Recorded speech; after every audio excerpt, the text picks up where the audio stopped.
Yo, what's going on everybody? It's Dom from Lensprotogo and Lens Rentals. Welcome back to the channel. So this week's video is going to be a pretty cool one, if I can say so myself, and one that I hope you'll be able to borrow from and use this technique on a shoot of your own. And that's because in this week's video, I'm going to be showing you a really neat lighting trick that's especially helpful for nighttime exteriors. So in the past few years especially, I've seen a lot of behind the scenes videos from shoots where the gaffer sort of like fashions a softbox at the end of a boom pole or something comparable to a boom pole.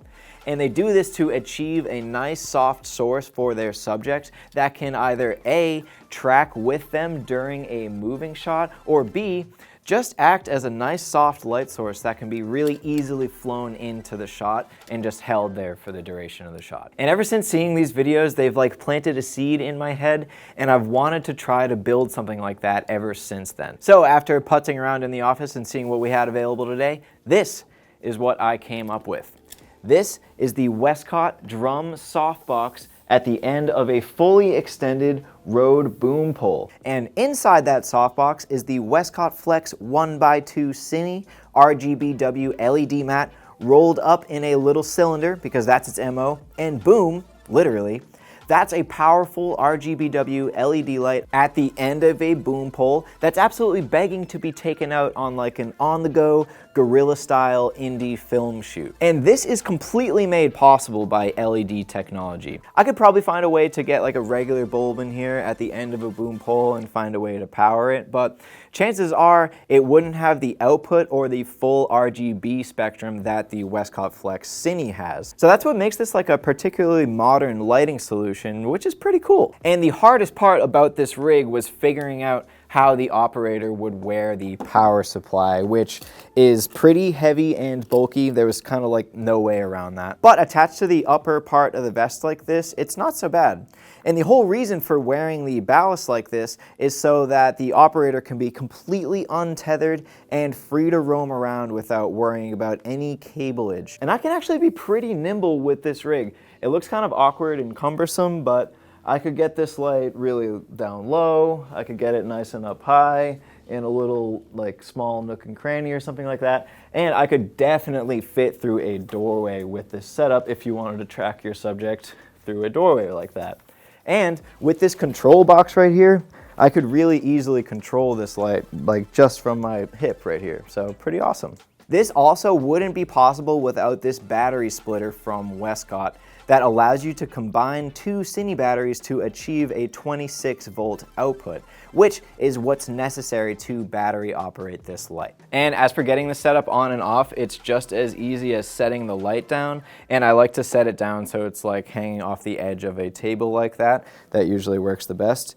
And then I'm gonna power off the light, take off the ballast, unplug the ballast from the vest, take the vest off, and that's good to go. Your operator was out of that in like 10 seconds. And then just getting back into it, pop this super stylish vest on. If you didn't have this vest option, I really don't know what you would do, because this really helps by having this like point of hardware up here to hang this carabiner off, but I'm sure you could find another solution for that. So anyways, pop the vest on. I have the cableage sort of attached to the edge of the vest right here, so this can really easily just plug in. I'm gonna plug into the ballast. The light is already built up. Attach the ballast to my person. Flick the light on, get my table out of there. And lighting's ready to go. Rolling. And look, I'm completely untethered from power or anything. I don't have to worry about another crew member feeding me cable to get this rig going. And I can also operate this pretty much completely silently.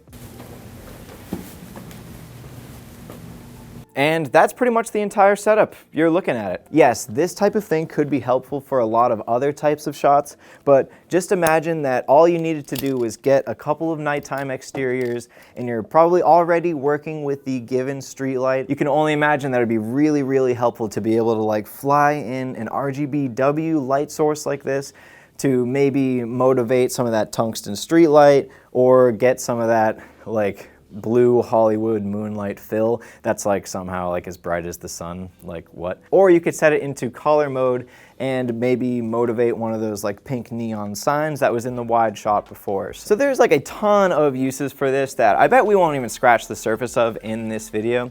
I just wanted to take this video out to show you guys something like this and sort of jog your ideas if you wanted to build something like this or try it out for yourself. So that's pretty much going to wrap up this video showcasing this neat little nighttime exterior lighting rig. And I had a lot of fun doing this one, if you couldn't tell already.